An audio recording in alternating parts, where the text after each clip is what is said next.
Seherler ve Sahurlar programından tüm izleyicilerimize hayırlı geceler, hayırlı sahurlar. Efendim bir sahur programında daha sizlerle birlikteyiz. Yaklaşık 1,5 saat boyunca dini anlamda merak ettiğiniz, özellikle fıkhi meselelere dair aklınıza takılanlara cevap bulmaya çalışacağız. Ve bugün bizlere Diyanet İşleri Başkanlığı Din İşleri Yüksek Kurulu uzmanı Sayın Mehmet Kapukaya hocamız eşlik edecek. Muhterem hocam hoş geldiniz. Hoş bulduk, teşekkür ederim. Nasılsınız efendim? Elhamdülillah, çok şükür. Siz nasılsınız? Hamdolsun hocam, bizdeyiz Allah'a şükür, sağlığınıza duacıyız. Sayın hocam, bir haftayı geride bıraktık. Bugün 8. gündeyiz. 8. sahur programında yine sizlerle birlikteyiz. Tekrardan Ramazan-ı Şerifinizi tebrik ediyoruz. Programımıza hoş geldiniz. Sağ olun. Efendim yüksek müsaadelerinizle ben izleyicilerimize telefon hatlarımızı hatırlatmak istiyorum.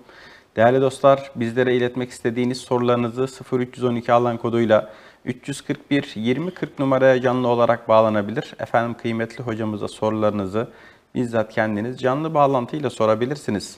Aynı şekilde 0552 341 2040 numaralı hatta WhatsApp üzerinden sorularınızı detaylı bir şekilde gönderebilirsiniz. Efendim ilk sorumuz için Kastamonu'ya gidiyoruz. Kastamonu'dan Fatih Bey'in sorusu Sayın Hocam. İzleyicimiz şöyle bir soru sormuş. Bu bölgemizde fırınlarda askıda ekmek uygulaması bu şekilde uygulanıyor. Biz fidyemizin diye belirtmiş izleyicimiz. Fidyemizin bir kısmını bu askıda ekmek uygulamasına verebilir miyiz? Bismillahirrahmanirrahim. Elhamdülillahi Rabbil alemin. Ve salatu ve selamu ala Resulina Muhammedin ve ala alihi ve sahbihi ecma'in. Evet, son zamanlarda bu askıda ekmek konusu gündeme geldi. Ve gerek zekat babında gerekse fidye ve fitre konularında bu hususlar gündeme geliyor. Evet. Bu askıda ekmek konusunda şunları söyleyebiliriz.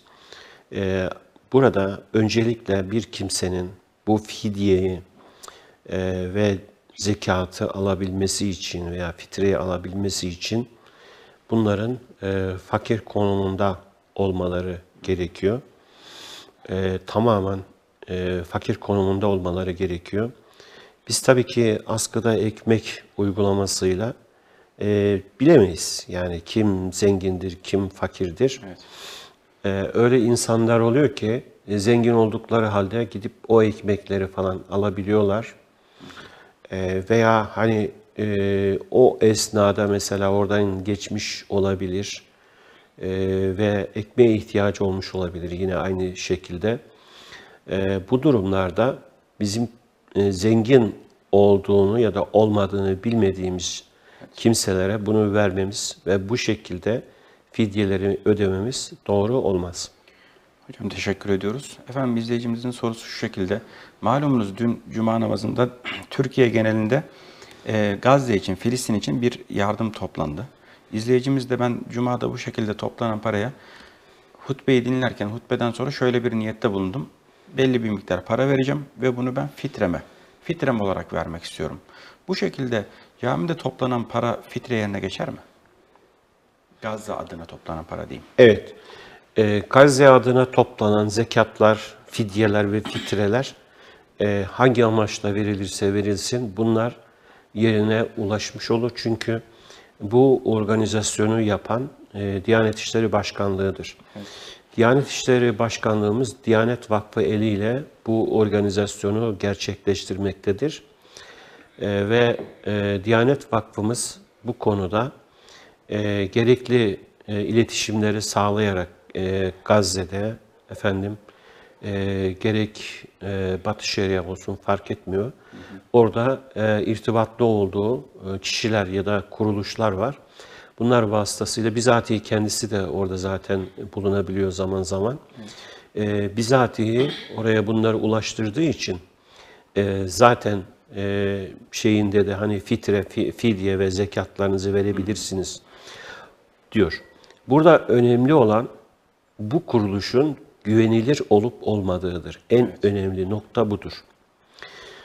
Tabii ki her Gazze için ben yardım topluyorum diyen ve tanımadığımız, bilmediğimiz kişilere bu amaçla verilmez. Çünkü istismarcılar da var. Bu istismarcılara da dikkat etmek gerekiyor. Evet. Biz tabii ki Allah bir daha göstermesin bir felaket yaşadık, bir deprem felaketi yaşadık. Bu deprem felaketinde nice vicdanı bozuk insanlar bu verilen yardımları kendilerine götürdüler mesela, değil mi? Hani işte oraya götürüyoruz falan diye topladılar ve sonradan bunların buraya götürmedikleri ortaya çıktı. Bunun yanında tabii ki biz maalesef bir 15 Temmuz yaşadık ve 15 Temmuz'da anlaşıldı ki vermiş olduğumuz fitreler, zekatlar, fidyeler, kurbanlar yerine ulaşmadı. İşte bunun gibi istismarların önüne geçebilmek için hani Türkiye Diyanet Vakfı gibi, Kızılay gibi bunları söyleyebiliriz. Evet. Bunun dışındakiler hiç güvenilmez diyemeyiz. Bunun dışında da gerçekten çok dürüst ve uluslararası organizasyonlar var. Ve bu organizasyonlar, eğer insanlar bunlara itimat ediyorlarsa, güveniyorlarsa bunlar vasıtasıyla da gönderebilir.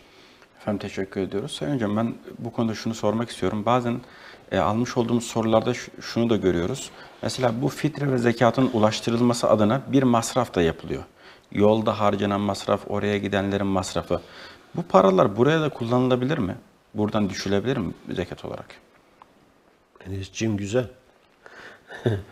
Şimdi bir kimse fitre aldığı zaman ya da fidye ya da zekat aldığı zaman veya kefaretler, bunları aldığı zaman acaba en masumu nedir mesela bunun? Yol masrafları. Evet. Yani benzin masrafı, araç masrafı. Buralara kullanabilir mi? Hayır, kesinlikle kullanamaz. Çünkü siz 180 lira fitre veriyorsunuz. Evet. Gelip bunun 20 lirasını yol masrafına kesse, her fitrede yol masraflarımı ben buradan çıkartayım dese, peki bu fitre ödenmiş olur mu? Bu eksik ödenmiş oluyor. Fakirin eline eksik geliyor. Evet. Aynı şekilde zekat verildiği zaman bu zekat fakirin eline eksik gitmiş oluyor. Kişinin diyelim 1000 lira zekatı var. Diyelim ki bu tür masrafları, bazıları işte bürom var diyor, derneğim var diyor, vakfım var diyor, bunların giderleri için diyor. Hatta ve hatta Din İşleri Yüksek Kurulumuza bir zaman şöyle bir soru gelmişti. Yurt dışında bir dernek, ister fitre olsun, zekat olsun, fidye olsun, otomatik olarak %25'ini kesiyor. Ve bu dernekte bulunan bir kişi bize soru soruyor. Diyor ki, böyle yapıyorlar bu dernekte ve ben bu derneğin üyesiyim. Acaba biz doğru mu yapıyoruz diyor. Ne diyorsunuz? Evet, bu doğru yapmıyor, onlar doğru yapmıyor, yanlış yapıyor. Ve insanların %25 şeyini, zekatlarını bunlar çalıyorlar, hırsızlık yapıyorlar. Yani bu da hırsızlığın başka bir çeşididir. Kesinlikle. Çünkü verilen emanete ihanet ediyorlar. Aynı zamanda ve yerine eksik ulaştırıyorlar. Evet. Eğer sen bir derneksen başka gelirlerden genel bağış, fitre, zekat, fidye, kefaret değil, genel bağış alabilirsin ve bu genel bağışlardan bu masraflarını oradan karşılarsın. Ben öyle bağışlayamıyorum. O zaman dernek olmayacaksın. Vakıf olmayacaksın. Ortaya çıkmayacaksın. Yani varsa eğer bir gücün varsa ortaya çık. Evet. Yoksa oh ne ala, her şeyin %25'ini kes. Ondan sonra o %25'ten şatafatlı bir şekilde yaşa.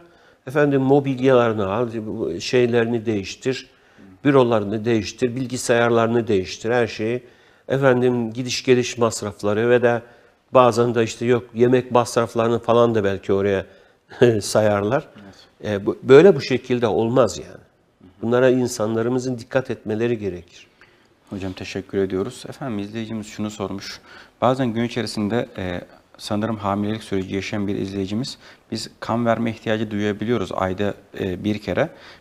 Benim yakın zamanda bir kan vermem gerekiyor. Kan vermek orucu bozar mı demiş. Kan vermek orucu bozmaz, kan almak orucu bozar.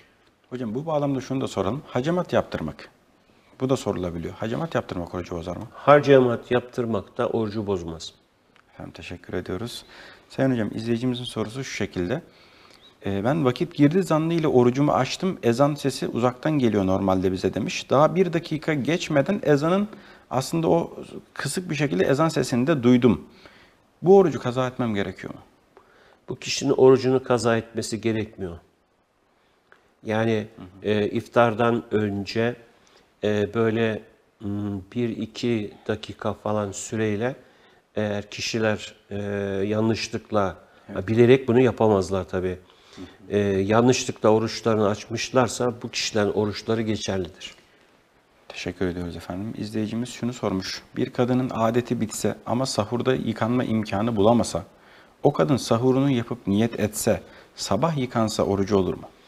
Evet, herhangi bir sebeple banyo yapması gereken bir hanımefendi sahurda niyetini yapıp, oruç için niyetini yapıp, yıkanma işini imsak vaktinden sonraya bıraksa, ertelese, bunun orucu geçerlidir. Teşekkür ediyoruz efendim. Hani bir detay daha verelim Buyurun. Bu konuda. Mesela en çok Ramazan'da şu sorular geliyor. Hani hanımlar cihetinden şu sorular geliyor mesela. Muayyen gününde olan kadınlar için diyor ki ben diyor imsak vaktinden önce temizlendim diyor. Ama diyor gusül alma imkanım da yok o esnada. Hani evin kadınıdır, yemek yapıyor, sahur için şeyler hazırlıyor vesaire. Evet. Ben diyor oruca niyet etsem ve daha sonra banyomu yapsam, imsaktan sonra banyomu yapsam, benim orucum geçerli mi? Evet, senin orucun geçerli. Efendim teşekkür ediyoruz. İzleyicimizin sorusu şu şekilde hocam. Teravih aralarında su içilir mi? İçilirse de yeniden niyet etmek gerekir mi? Teravih aralarında su içilmesinde herhangi bir sakınca yoktur. İnsanlar çok rahatlıkla sularını içebilirler. Niyet konusuna geldiğimiz zaman su içtikleri zaman yeniden niyet etmeleri gerekir. Çünkü su içmek namaza aykırı bir şeydir. Dolayısıyla yeniden kalben yapmaları gereken de budur. Yani bu konuda bir tereddüt yaşamasınlar. Zaten öbür rekata geçtikleri zaman tekrar teravihin öbür rekatını geçtiği zaman adam kalbinden ben teravihe devam ediyorum diyor. O teravihe devam ediyorum demesi bir niyettir. Evet. Bir tereddüt yaşamalarına gerek yok. Efendim izleyicimiz yine şunu sormuş. Şubat ayında tüp bebek tedavisine başladık. Çok sayıda ilaç ve iğne kullandığım için doktor oruç tutmamam gerektiğini söyledi.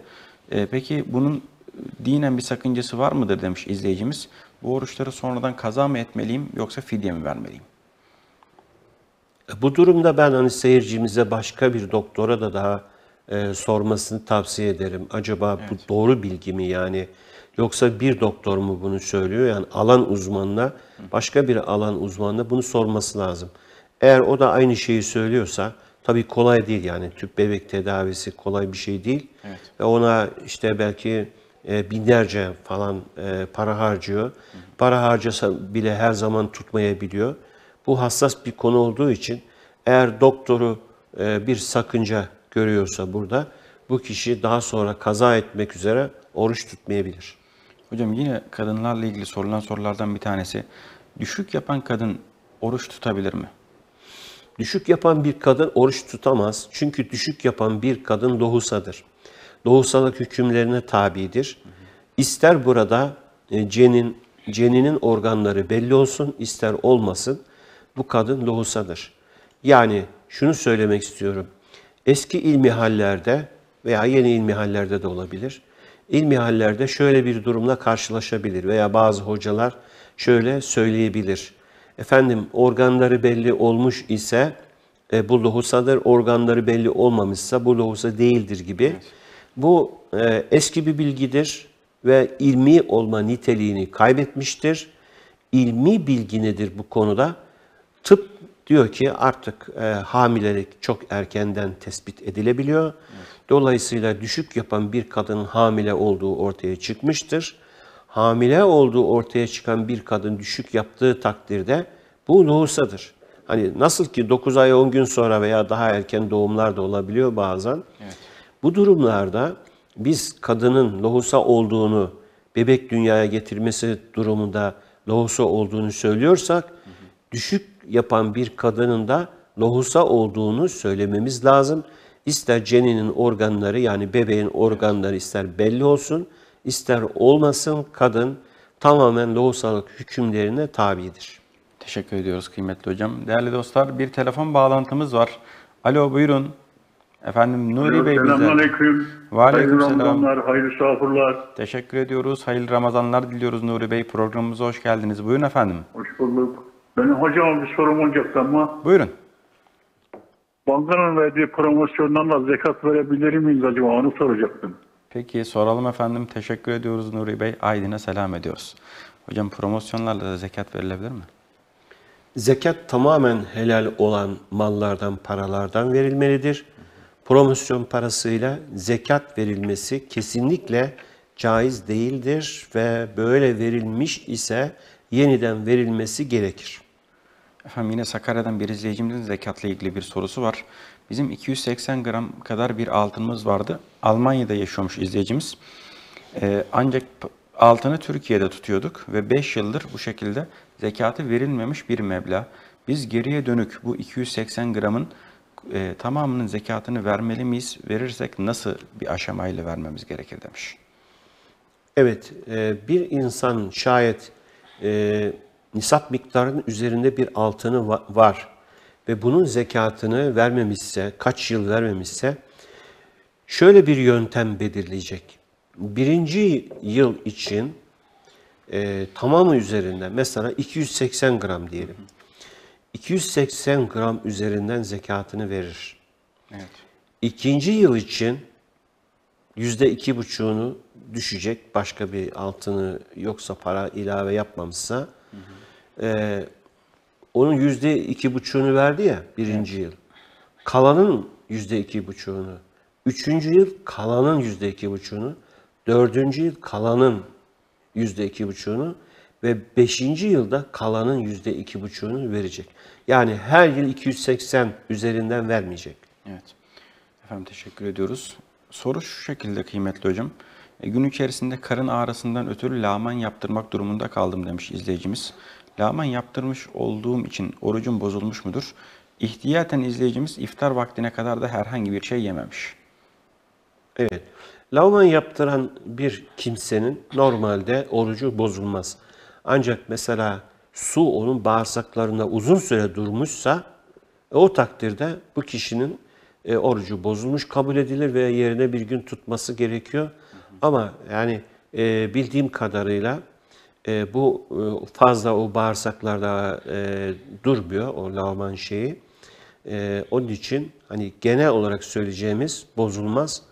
Ama tekrar söylüyorum yani su bağırsaklarında uzun bir süre kalıyorsa yani su veriliyorsa o takdirde veya işte ilaç yani uzun süre veriliyorsa o takdirde kişinin orucu bozulur. Hocam fitili de aynı kategoride değerlendirebilir miyiz? Fitil de orucu bozar mı? Hayır, fitil kesinlikle orucu bozmaz. Bir de endoskopiyi sorayım hocam. Endoskopi yaptırmak orucu bozar mı? Evet, eğer burada endoskopide şuna dikkat edeceğiz. Bir ilaç veya sıvı veriliyorsa, bak çok basit. Evet. Bir ilaç veya sıvı veriliyorsa kişinin orucu bozulur. Böyle bir şey verilmiyorsa o zaman kişinin orucu bozulmaz. Teşekkür ediyoruz efendim. İzleyicimizin sorusu şu şekilde, mirasla ilgili bir soru yöneltmiş bize. İstanbul'da yıllarca babamla birlikte ben çalıştım. Bir dükkanımızı babamla beraber 3 dükkan yaptık. Şimdi miras taksimine geldi sıra demiş. Ancak bütün kardeşler miras taksiminde aynı payı alıyorlar. Ben bu şekilde babama destek olan biri olarak, onunla beraber bu işleri büyüten biri olarak mirastan daha fazla pay almam gerekmez mi? Konu miras olduğu zaman kişi mirastan fazla pay alamaz. Evet. Miras hükümleri bellidir çünkü. Yani kişinin geriye bıraktığı mal bellidir. Peki bu beyefendi söylüyor ki ben babamla birlikte yaptım falan. Ben çalıştım diyor yani öbürler çalışmadı ben çalıştım. Mesela bazıları diyor ki işte kız kardeşim var, kız kardeşim evdeydi, o hiç çalışmadı. Şimdi gelmiş mirastan tam pay istiyor falan diyor. Bu nasıl olacak? Burada erkek evlatla baba arasında nasıl bir sözleşme var? Yani onu işçi olarak mı çalıştırmış, senin hakkını vereceğim mi demiş ona?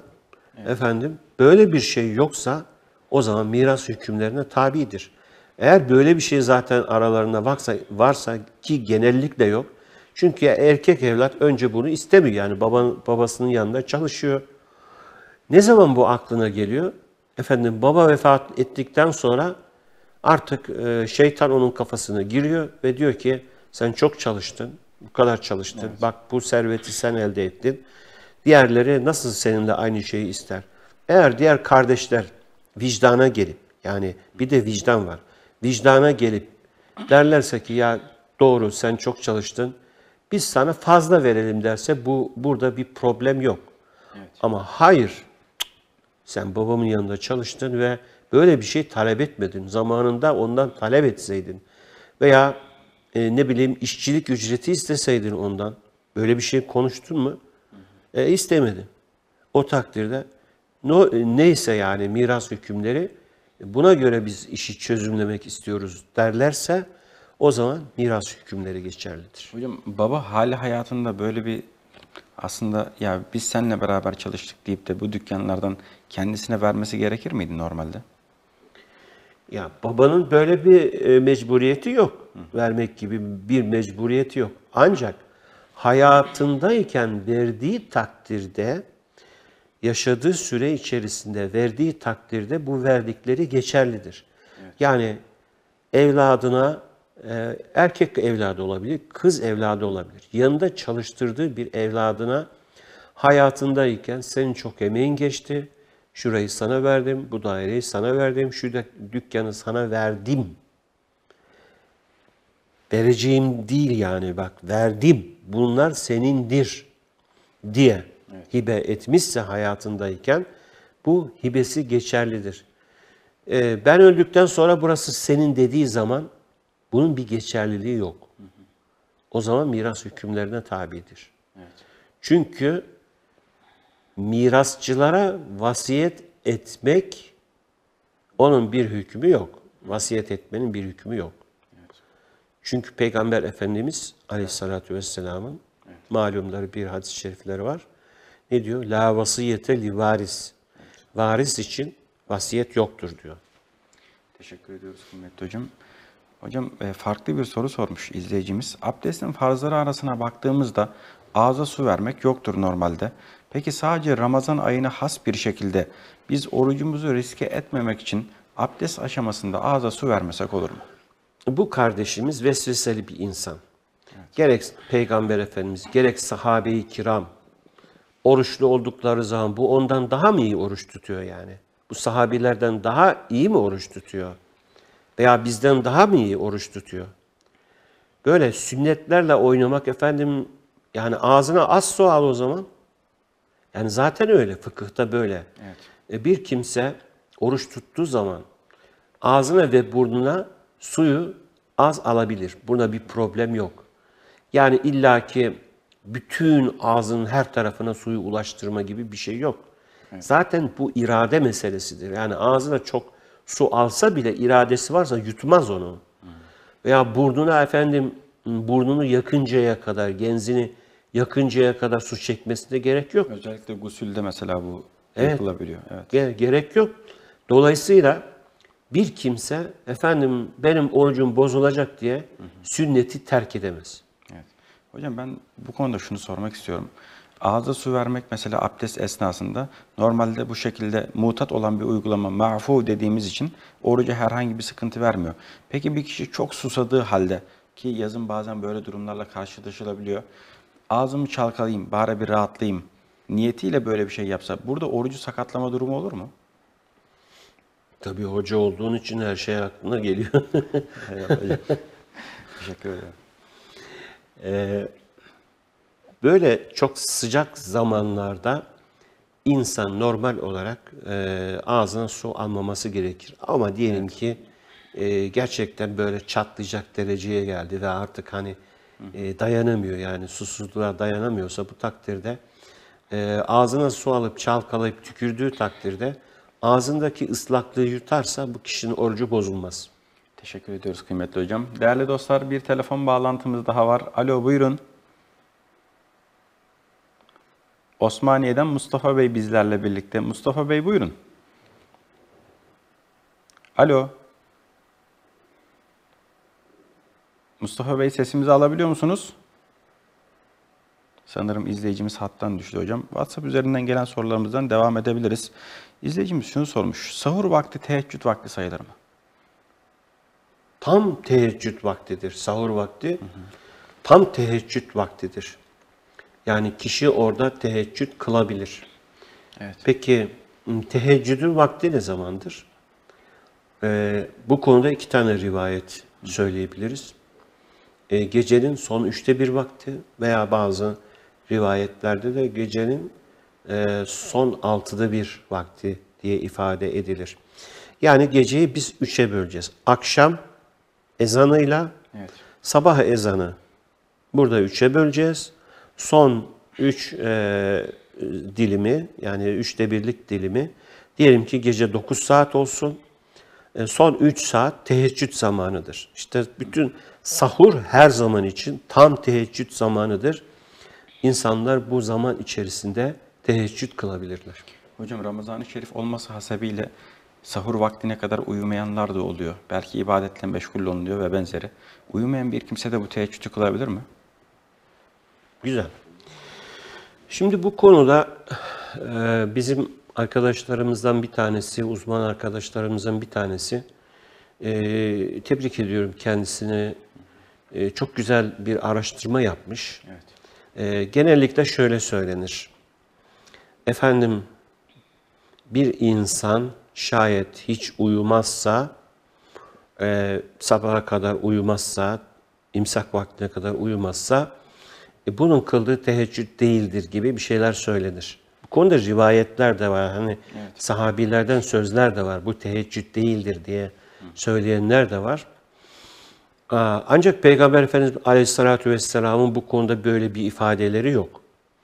Evet. Peygamberimizin uygulaması neydi? O yatsı namazından sonra uyurdu ve kalkardı ve böyle namaz kılardı. Diyorlar ki teheccüd budur. Ancak işte arkadaşımızın araştırmasında bir kimse uyumadığı zamanda bunun teheccüd olacağını. Çünkü teheccüd ne demektir? Bakın, yani esasında. Teheccüd bir insanın kendisini geceleyin kalkıp ibadete vermesidir. Teheccüd zaten bir gece namazıdır. Evet. Gece namazıdır. Bu kişi de geceleyin kılıyor. Efendim, dolayısıyla gece kılınan namazın, teheccüd niyetiyle kılınan namazın teheccüd olduğunu söyleyen alimler de var. Evet. Bu yüzden bir kimse kestirip de eğer bir kimse uyumazsa böyle bastıra bastıra bunun kıldığı teheccüd değildir deme hakkına sahip değildir. Evet. Hem teşekkür ediyoruz. Evet. Çok sağ olun hocam. Değerli dostlar, bir telefon bağlantımız var. Alo, buyurun. Nafi Bey bizlerle Van'dan. Buyurun efendim. Selamünaleyküm. Hayırlı sahurlar. Hayırlı Ramazanlar. Teşekkür ediyoruz efendim. Hayırlı sahurlar. Programımıza hoş geldiniz. Buyurun. Şimdi biz 15 yıl bekledik. 15 yılın sonunda benimle eşimin hacı çıktı. Evet. Ama eşimin kendi altınları olduğundan dolayı, bir de mehri olduğundan dolayı benim de bu son zamanda çok şey yükseldi. Hac fiyatları çok aşırı derece yükseldi. Evet. O yüzden ben gidemiyorum. Eşimin altınları olduğu için eşimin altınlarıyla onu gönderiyorum. Acaba bir beis var mı? Soralım yani eşim tek başına gitmesine bir beis var mı? İkinci bir sorum da bizim bu bankaya yatırdığımız para hacca helal getirir mi getirmez mi? Son kısmı ben tam anlayamadım. Anladın mı? Peki, teşekkür ediyoruz efendim. Van'a sizlere selam ediyoruz. Hayırlı Ramazanlar, hayırlı sahurlar diliyoruz. Efendim, ilk olarak izleyicimiz bu şekilde 15 yıl sonra hac çıkmış. Ancak benim maddi durumum yok. Eşimin hem altını var hem mehri var. Eşimi gönderiyorum diyor. hanımefendi tek gitmesinde bir mahsur var mı burada diye soruyor. Ne dersiniz? Evet. Muhtemelen beyefendi hani Van'da oturduğu için Şafii olabilir. Şafii mezhebinde bu konuda daha büyük bir genişlik var, ruhsat var. Şafii mezhebine göre kadınlar, 3-5 kadın bir araya gelip güvenilir bir organizasyonla, arkadaş grubuyla hacca ya da umreye gidebilirler. Evet. Hanefi mezhebinde sıkıntı var zaten. O konuda ne tür bir sıkıntı var? Bir hanımefendi mahremi olmadan hacca ya da umreye gidemez Hanefi mezhebine göre.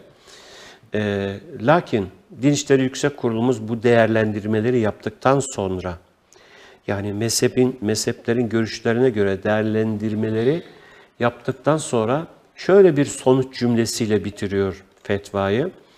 Diyor ki kadınlar arzu ettikleri takdirde güvenilir bir hac organizasyonuyla hacca ya da umreye gidebilirler. Evet. Dolayısıyla beyefendinin eşinin hacca gitmesinde dini açıdan bir sakınca yoktur. Allah kendisine de imkanlar nasip eylesin.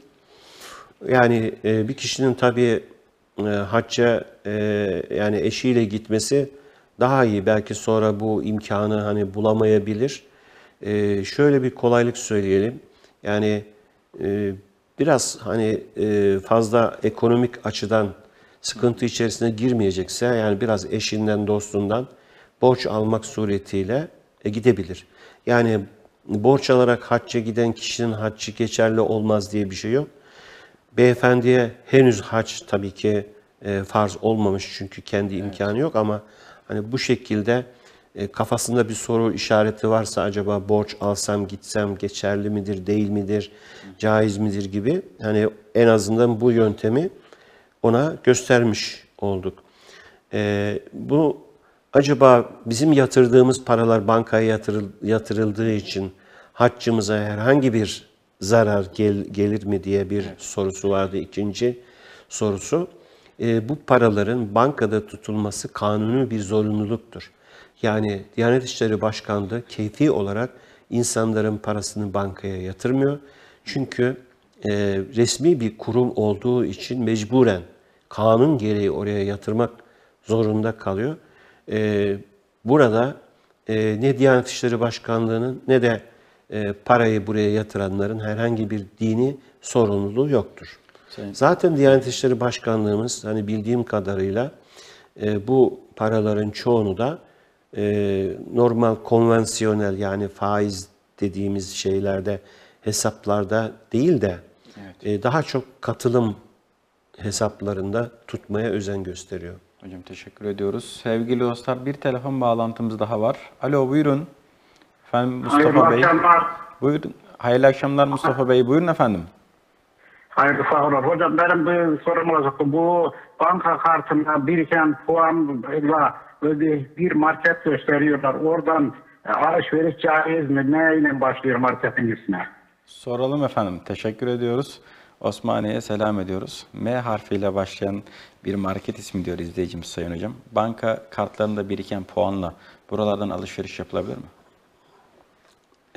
Yani adres olarak burayı gösteriyorlarsa, hani başka bir alternatif değil de sadece burayı gösteriyorlarsa, bu takdirde kişinin tercihine kalmıştır. Buradan helal ürünlerden aldığı takdirde caiz değildir diyemeyiz. Ama tercihine kalmıştır. Çünkü o M diye şeyi hemen çağrışım yaptı bende. Orada tabii alkol satılıyor. Onun için beyefendi soruyor. Tebrik ederim kendisini. Dini bir hassasiyeti var. Ve oralardan, hani bu tür alkollü yerlerden bir Müslümanın alışveriş yapması mecbur kalmadıkça doğru değil. Olayı böyle değerlendirmek lazım. Teşekkür ediyoruz efendim. Sayın Hocam, gargara olan ilaçlarda doktorlar tavsiye edebiliyor. Oruçluyken bu ilaçlar orucu bozar mı?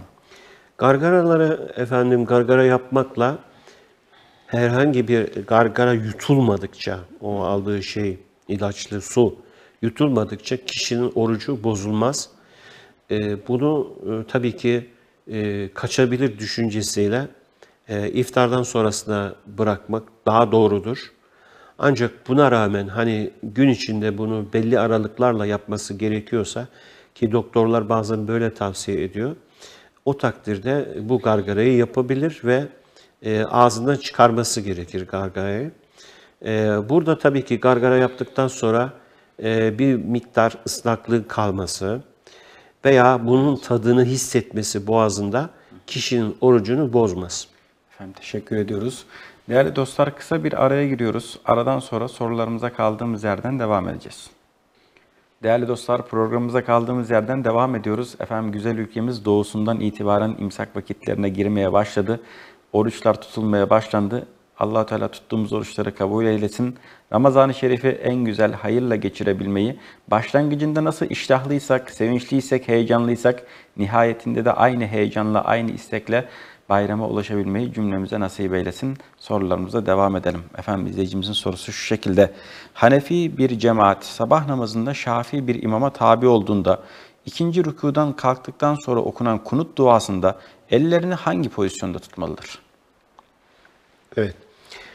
Hanefi bir insan Şafii bir imama tabi olduğu zaman tabii ki Şafiiler ikinci rekattan sonra, rükûden sonra orada kunut okuyorlar. Nasıl ki biz Hanefiler vitir namazında kunut okuyorsak, Şafiiler de bunun yanında sabah namazında kunut okurlar. Böyle bir durumda Hanefi olan kişi iki şekilde hareket edebilir.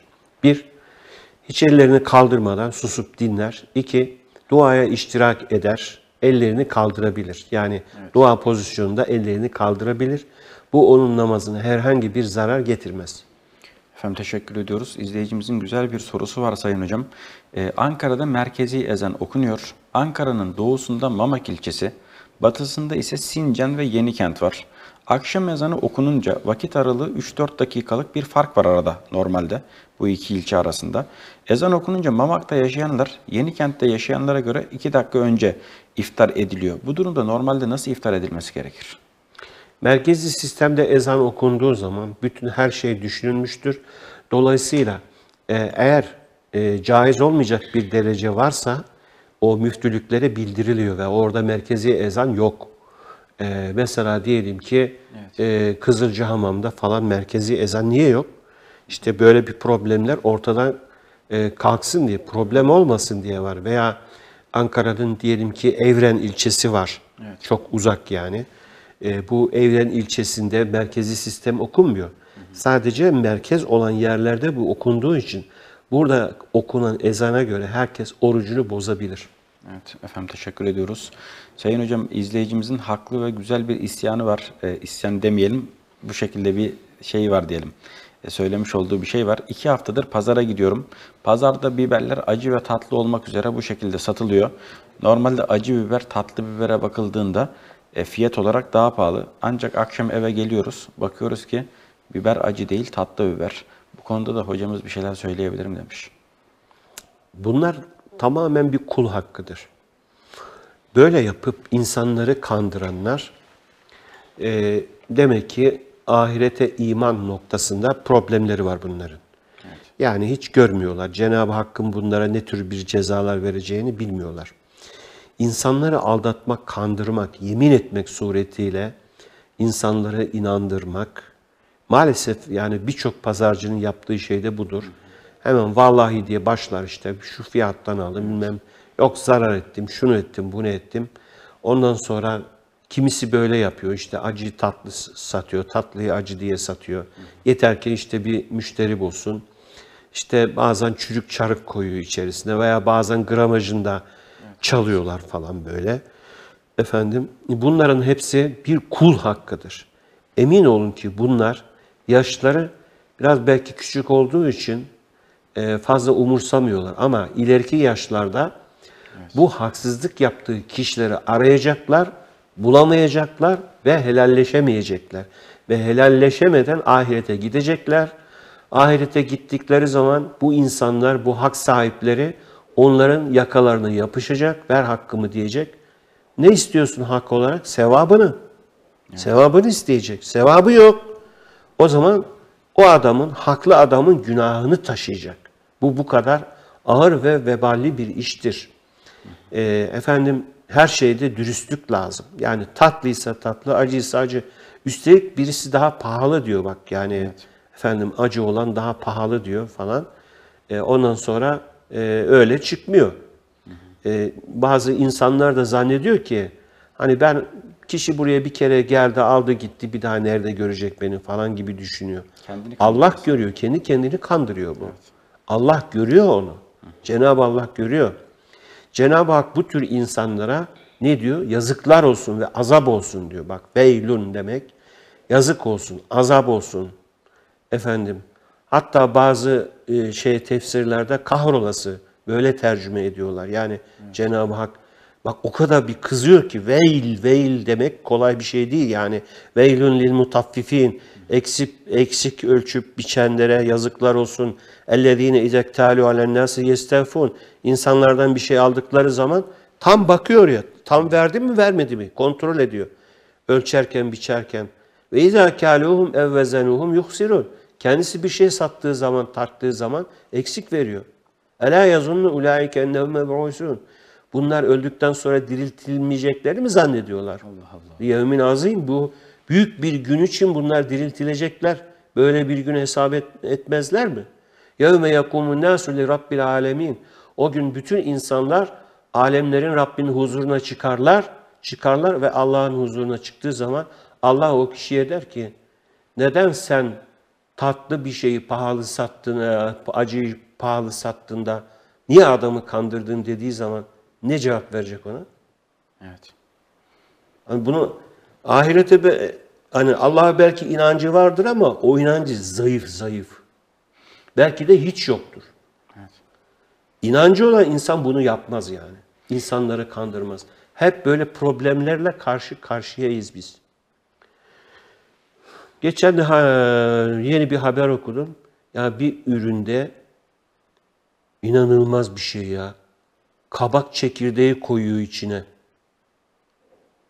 Yani kabak çekirdeğini öğütmüş. Evet. Neyin içine koyuyordular unuttum yani. Kabak çekirdeğini koymuş içine. Ya bu kadar bir vicdansızlık olur mu ya? Bu kadar yani merhametsizlik olur mu? Bu kadar insanları aldatmak, kandırmak olur mu ya? Bu nasıldır ya? Bunlar bizim ülkemizin yüz karasıdır. Bakanlık hep bunları açıklıyor, rezil ediyor. Bakanlık rezil ettikçe bunlar mutlu oluyor herhalde yani. Meşhur oluyoruz biz diyorlar. Ne diyorlar yani? Ya bu ayıp yani. Maalesef hocam. Sayın hocam teşekkür ediyoruz. Sevgili dostlar bir telefon bağlantımız daha var. Alo buyurun. Ahmet Bey bizlerle birlikte. Hocam hayırlı Ramazanlar. Teşekkür ediyoruz. Hayırlı Ramazanlar, hayırlı sahurlar diliyoruz. Programımıza hoş geldiniz Ahmet Bey. Buyurun. Hoş buldum. Hocam benim sorum şu şekilde. Ben namaz kılarken dikkatimin dağılmaması ve huşuyu yakalayabilmek amacıyla gerek teravih namazları olsun, gerek diğer vakitler olsun gözüm kapalı namaz kılarım. Evet. Bunun herhangi bir sakıncası var mıdır? Soralım efendim. Teşekkür ediyoruz. Sizlere selam ediyoruz. Efendim ben huşuyu yakalamak adına gözlerim kapalı namaz kılıyorum. Bir sakıncası olur mu? Normal olarak bir namaz kılan bir kimsenin gözlerinin kapaması mekruhtur. Evet. Ancak huşuyu yakalamak için yani ben böyle kendimi daha huşulu hissediyorum diye bu huşuyu yakalamak için gözlerini kapatabilir. İzleyicimiz şunu sormuş Sayın Hocam. İhtiyacı olan bir kişiye faizsiz bir şekilde borç bir para verdim. Zekatını ben mi vermeliyim yoksa alan kişi mi? Kim başkasına borç vermişse paranın sahibi kimse zekatını o verir. Zekatını o verir. Evet. Hatta kişiye dese ki bak ben sana veriyorum bu benim param efendim bak sana kullandırıyorum ama zekatını sen ver dese bu faiz olur. İzleyicimiz oruçla ilgili bir soru sormuş kıymetli hocam. Kafamda yağ bezi var. Onu almak için uyuşması için iğne yapılacak. Bu durumda orucum bozulur mu? Bu ağrı kesici bir iğne olduğu için ve bunun mideyle herhangi bir alakası olmadığı için bu kişinin orucu bozulmaz. Efendim oruçluyken ele yüze krem sürmek caiz midir? Cildim çok kuruyor. Oruç Evet, bozulur mu? ele, yüze krem sürüldüğü takdirde bu kişilerin oruçları bozulmaz. Fakat Diyanet adına birisi yanlış bir açıklama yapmış. Eğer bir insan dudağına krem sürerse ve bunu sürerse diyor ki Diyanet 2 nokta dudağa krem sürmek orucu bozmaz. Böyle fetva mı olur? Diyanet'in böyle bir fetvası yok. O Diyanet'in içinde çalışan yıllarca benim. Hiç böyle bir fetva vermedik biz. Biz ne diyoruz? Eğer bir insan diyelim dudağının dışına krem sürerse veya dudağına krem sürerse ve bunu yalarsa ve de bunu yutarsa bu kişinin orucu bozulur. Teşekkür ediyoruz hocam. Değerli dostlar, bir telefon bağlantımız daha var. Alo, buyurun. Merhabalar, hayırlı sahurlar. Hayırlı sahurlar Emrah Bey. Programımıza hoş geldiniz efendim. Buyurun. Hoş bulduk, sağ olun. Benim sorum şu, abdest aldığınız zaman tamamen kurulamadan eğer kurulamadan abdesti tamamlarsanız ancak o zaman geçerli olur diye söyleniyor. Ne demek istiyorum? Evimdeyim, yere havlumu serdim, bütün azalarımı yıkadım, bitirdim. Bu kabul oluyor. Ama iş yerindeyim, orada yere havlu serme gibi bir durumumuz yok. Evet. Ayakkabılarımı çıkartmadan önce eğer kollarımı kurularsam o zaman abdestim kabul olmuyor gibi veya bu farz ve sünnet diye ayrım yapılıyor. Tüm azaların kurulanmadan devam edilmesi gibi. Bununla ilgili soru soracağım. Soralım efendim. Teşekkür ediyoruz Emrah Bey. Sizlere selam ediyoruz. Hayırlı sahurlar diliyoruz. Hocam, izleyicimizin dediği gibi iş yerlerinde özellikle normalde abdestimizi ayaklara kadar alıyoruz. Bir kurulanıyoruz. Sonrasında ayaklarımızı yıkıyoruz. Bir sakıncası olur mu? Evet, beyefendi çok güzel bir soru sordu Emrah Bey. Bunu tebrik ediyorum. Şimdi abdestte uzuvları birbiri ardınca yıkamak. Buna muvalat deniliyor. Evet. Bu tabii ki müstehaptır, güzel bir şeydir, sünnettir. Fakat bir insan, bakın bu nedir diyoruz? Sünnettir. Peki bir insan diyelim ki iş yerinde veya başka yerdedir. Efendim böyle ayaklarını yıkayacağı zaman ayaklarının bir tanesini yıkasa, ondan sonra ayağını hijyen açısından mesela silse, evet, kağıt havluyla vesaire silse, sonra gidip öbürünü yıkasa bu kişinin almış olduğu abdest geçerlidir. Bakın, bir şeyin daha iyi olması farklı, bir şey olmaz demek farklı. Kişinin birbiri ardınca organları yıkaması sünnet, ama birisi derse ki efendim sen ayaklarını yıkarken bak kolun kurudu, yüzün kurudu, sen abdestin geçersizdir derse bu kişinin hiçbir fıkhi bilgisi yok. Hiçbir fıkhi bilgisi yok bunun. Hocam peki abdest mahalli değişse bir sakınca olur mu? Bu lavaboda gittik, elimizi, yüzümüzü yıkadık ve benzeri ayağa kadar. Ama ayaklar için farklı bir bölgeye geçip de bu şekilde yıkanabilir mi? Evet, çok güzel. Tabii ki bu olabilir. Mesela biz de Diyanet'te misal gidiyoruz abdest alırken bizim oturacağımız bir yer var. Her iş yerinde böyle yok yani. Evet. Keşke yani artık insanların iş yerleri insanların ibadet ihtiyaçlarına göre yapılmalı. Kesinlikle hocam. Biz Müslüman bir ülkede yaşıyoruz elhamdülillah. Müslüman bir ülkede yaşadığımız için iş yerlerinde de nasıl ibadethaneler varsa kişinin ayaklarını yıkayabilmesi için de böyle oturaklar yapılmalı, oraya musluklar konulmalı. Evet. Bizim mesela Diyanet'te bu hassasiyet var. Nasıl yapıyoruz? İşte kişi ayakta gidiyor, ayaklarına kadar olan kısmı abdestini alıyor. Sonra gidiyoruz bir yere oturuyoruz, orada da ayaklarımızı yıkıyoruz. Aynen sizin sorduğunuz gibi. Teşekkür ediyoruz efendim. İzleyicimiz şunu sormuş, hayırlı sahurlar dilemiş öncelikle. Bireysel emeklilik sistemi hesabı olan bir kimsenin zekat vermesi gerekir mi? BES sistemine dahil olan kişiler bunlar zekat vermekle mükelleftirler. Peki nasıl zekat vereceğim? Gidip sisteme soracak, yani kime üye olmuşsa ona soracak. Ben bugün paramı çektiğim zaman kaç para veriyorsun bana? Şu kadar para. O parayı para üzerinden hesaplayacak. Hocam izleyicimiz şunu sormuş. 83 yaşındaki anneme bakıyorum. Dışarıdan herhangi bir şey aldığımızda bir ürünün fiyatını biz ona eksik söylüyoruz demiş. Çünkü gerçek fiyatı söylediğimizde ona pahalı geliyor. Ya bize kızıyor ya da o ürünü aldırmak istemiyor. Biz bu durumda yalan söylemiş olur muyuz? Annelerini üzmesinler bunlar tabii ki. Evet. Bunlar yalan söylemiş olmuyorlar. Mesela diyelim ki 100 liralık bir ürünü annelerini üzmemek, kırmamak için 60 lira söylüyorsa o 100'ün içinde 60 da var. Bir şey olmaz. Evet. Efendim Allah-u Teala'nın rızası dahilinde bir düğün nasıl olmalı demiş izleyicimiz. Günümüzde iki gencin evlenmesi maddi bakımdan çok büyük bir külfet haline aldı. Düğün masrafı, takılar, ev eşyaları normal bir vatandaşın altından kalkamayacak hale geldi. Nasıl hareket etmeliyiz demiş. Müslümanca hareket etmemiz lazım. Bütün bu yapılanlar Müslümanca bir hareket değil. Yani Müslümanca hareket dediğimiz zaman nedir? Peygamber Efendimiz ne buyuruyor? Nikahın en iyisi, en güzeli, en kolay olanıdır. Bak bizim peygamberimiz diyor bunu. Nikahın en iyisi, en güzeli, efdalün nikah. Nikahın en iyisi, en güzeli, Evet. en kolay olandır diyor. En kolay. Yani onu kolaylaştırmayı bize Peygamber Efendimiz tavsiye ediyor. Kendi hayatında bu var. Ya Hazreti Ayşe, Hazreti Fatıma annemizi, Hazreti Ayşe annemizi hepimiz seviyor muyuz? Seviyoruz.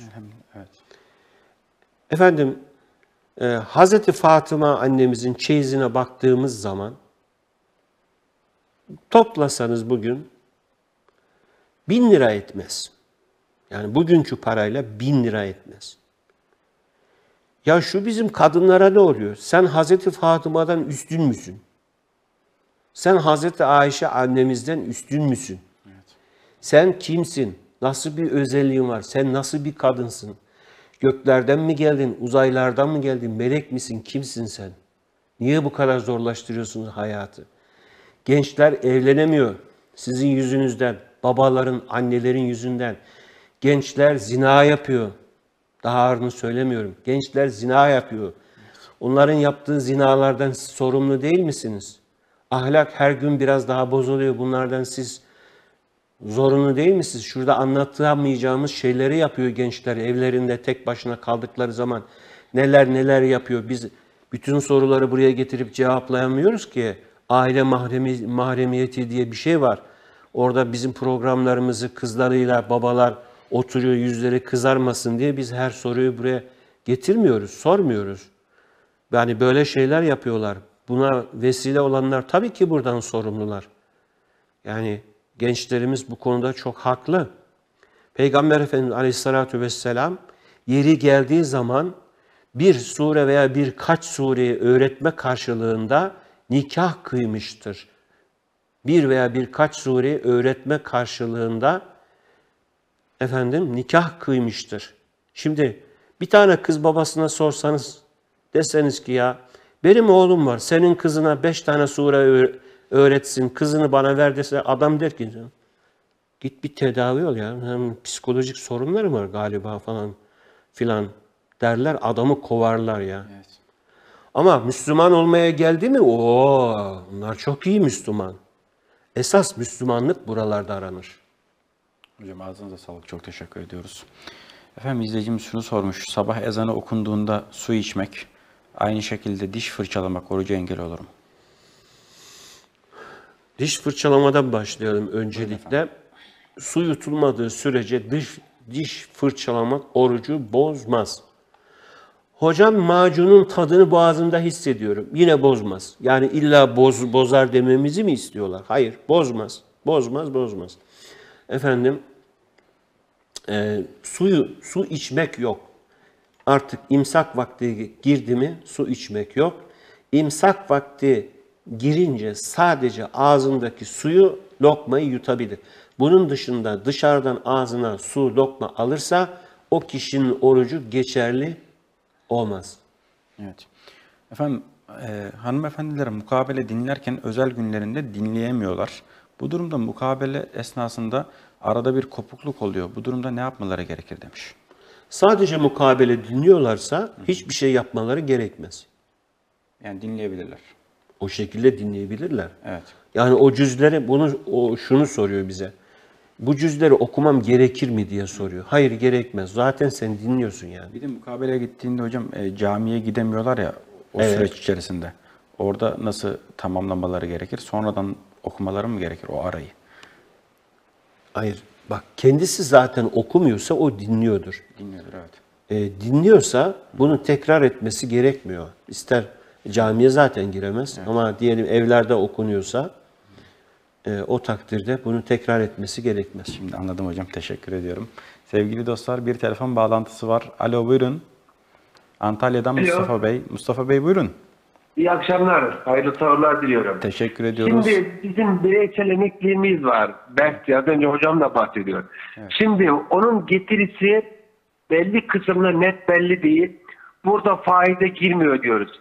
Peki devlet katkısının %30 net getirisi var. Bu kısım faize girer mi?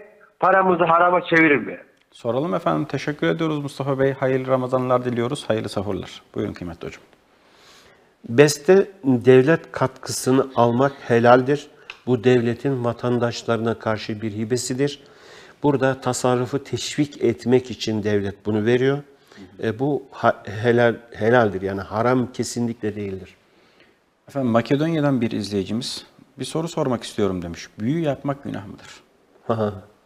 Çok gülesim geldi. Buyurun efendim. Yani büyü yapmak günah mıdır? Yani yurt dışından sormasından ben acaba hani bilinci belki Olabilir bu konuda tabii ki. dedim. Yani büyü yapmanın günah olduğunu her Müslümanın bilmesi gerekiyor. Onun için dedim yani. Çünkü büyü yapmak en büyük günahlardan birisidir. Evet. Kıymetli hocam çok teşekkür ediyoruz. Değerli dostlar, Ankara için imsak vakti yaklaşıyor. Kısa bir araya girelim. Ezan-ı Muhammediye'yi dinleyelim. Ardından da inşallah sorularımıza kaldığımız yerden devam edelim. Değerli dostlar, sorularımıza kaldığımız yerden devam ediyoruz. Efendim orucumuzu tutmaya başladık. Hamdolsun Rabbimiz tuttuğumuz oruçları kabul eylesin. Önce bir telefon bağlantımız var. Bağlantımızı alalım. Alo, buyurun. Selamünaleyküm hocam. Hayırlı sahurlarınız olsun. Ve aleykümselam. Halis Bey teşekkür ediyoruz. Programımıza hoş geldiniz. Hayırlı sahurlar. Buyurun efendim. Hoş bulduk hocam. Hocam şimdi bankadan kredi kartından dolayı icralık olmuş bir arkadaşımız var. Evet. O zekatımızı, fitremizi ona verebilir miyiz? Veyahut da nasıl bir şekillenmemiz gerekiyor? Peki soralım efendim. Teşekkür ediyoruz. Halis Bey, Sivas'a selam ediyoruz. Efendim bankada kredi kartından icralık olan bir kişiye zekat fitre verilebilir mi? Tabii ki borçlu olan bir kimseye zekat ve fitre verilebilir. Yani icralık olmuş. Tabii olmasaydı daha iyi ama verilebilir. Sayın hocam teşekkür ediyoruz. İzleyicimizin sorusu şu şekilde. Kızım liseye gidiyor. Öğle araları mescide inip hem yemeklerini yiyip sonrasında da namaz kılıyorlar. Peki adetli olduğu halde mescide inebilir mi? Nitekim biz okul dışına çıkmasına müsaade etmiyoruz demiş. Evet. Şimdi burada hüküm şuna göre verilir. Orada bir oda, normalde bir oda tahsis edilmiş, mescit değilse orada, işte şurada namazınızı kılabilirsiniz diye oralara girebilir. Ama artık mescit hükmünü almışsa, tamamen mescit haline getirilmişse orası, oraya girmesi uygun değildir. Hocam izleyicimiz şunu sormuş. 16 yaşındaki oğlumun sorusu demiş. Ben kendisine tam anlatamadım. Hocamız ne söyler demiş. Mezhebe bağlı olmadan kalabilir miyiz diye soruyor oğlum. Ne dersiniz hocam? Eğer bir kimse İmam-ı Azam kadar, İmam Şafii kadar, İmam Ahmet bin Hanbel kadar, İmam Malik kadar bilgisi varsa o bir mezhebe tabi olmayabilir. Eğer bu kadar bir bilgisi yoksa mecburen bir mezhebe tabi olmak zorundadır. Tabi olmazsa o zaman o kendi bir mezhep kurmuş olur. Çok teşekkür ediyoruz kıymetli hocam. Değerli dostlar bir telefon bağlantımız daha var. Buyurun efendim. Alo. Alo, iyi sahurlar. Teşekkür ediyoruz Selda Hanım. Hayırlı sahurlar diliyoruz. Buyurun. Teşekkür ederim. Hocama bir sorum olacaktı. Buyurun. Az önce bir fetva verdi hocam. Haramla elde edilen malın zekatı olmaz diye. Şimdi krediyle aldığımız evin, arabanın zekatını nasıl vereceğiz? Olur mu?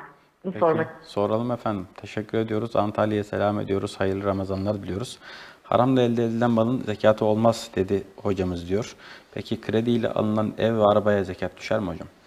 Şimdi haramdan elde edilen paranın zekatı olmaz dediğimiz zaman Mesela bir insan kumardan para kazansa, faizden para kazansa bu tamamen bir haramdır. Bunun ya da bu haram olduğu için bunun zekatı elbette olmaz.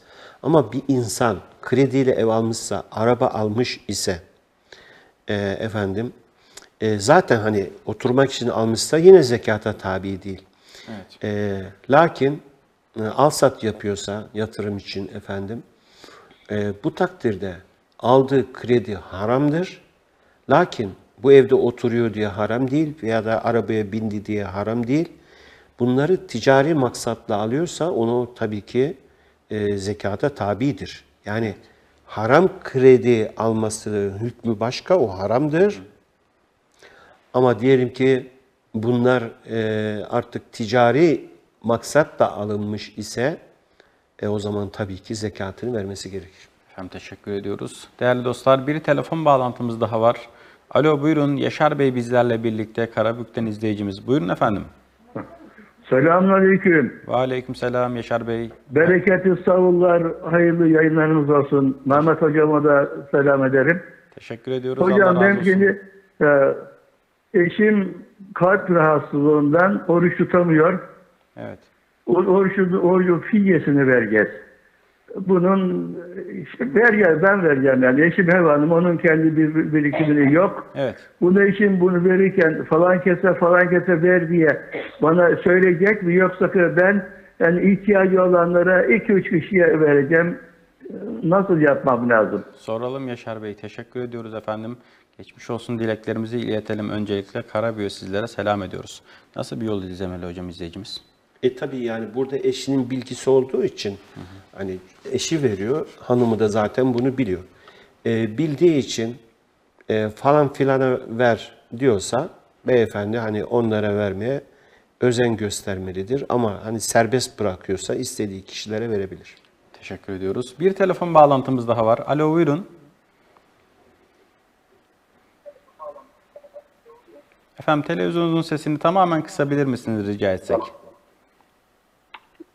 Selamünaleyküm. Ve aleykümselam ve rahmetullah. Buyurun efendim. Hocam, Karaman'dan Murat Özkoç. Murat Hocam Bey. benim sorum şöyle olacaktı. Bu iş yerinde çalışıp çıktıktan sonra düzenli şekilde aylığını aldığı halde bir de tazminat parası talep ediyorlar işverenden ve ikincisi işsizlik parası altında para alıyorlar. Bunlar helal mıdır, haram mıdır? Peki soralım Murat Bey. Teşekkür ediyoruz. Karaman'a sizlere selam ediyoruz. Hocam işten çıktıktan sonra alınan kıdem tazminatı, işsizlik maaşı bunlar helal midir? Kanunun öngördüğü tazminatı ve işsizlik maaşını kişi dürüst ve şeffaf olmak kaydıyla bunları almak helaldir. Hocam programımız bitmek üzere. Çok kısa bir soru var. Hemen onu da sorayım. Hanımefendi demiş ki ben kendim çalışıyorum ama eşim bütün maaşımı benden alıyor. Ben de net maaşımı, asıl maaşımı kendisine söylemiyorum.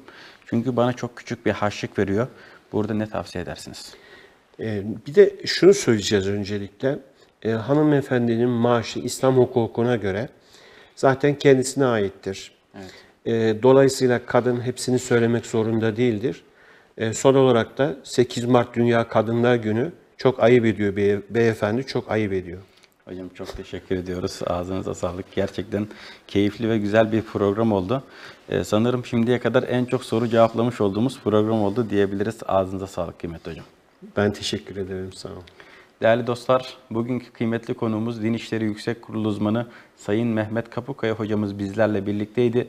Efendim hocamıza şükranlarımızı sunuyoruz. Aynı şekilde program içerisinde göndermiş olduğunuz sorularla programımıza yön verdiğiniz için sizlere de teşekkür ediyoruz. Tabi birazdan İstanbul ezanından sonra Abdurrahman el-Usi tarafından okunacak hatmi takip edebilirsiniz. Aynı şekilde iftar vaktinden önce 17.30'da Bab-ı Reyyan programını izlemenizi de sizlere tavsiye ediyoruz. Bir de şunu söylemek istiyorum. Yayında ve yapımda emeği geçen burada çok kıymetli arkadaşlarımız var, kardeşlerimiz var. Canhıraş çalışıyorlar diyebiliriz. Onlara da şükranlarımızı sunuyoruz. Yarın aynı saatte tekrardan görüşmek dileğiyle Allah'a emanet olunuz.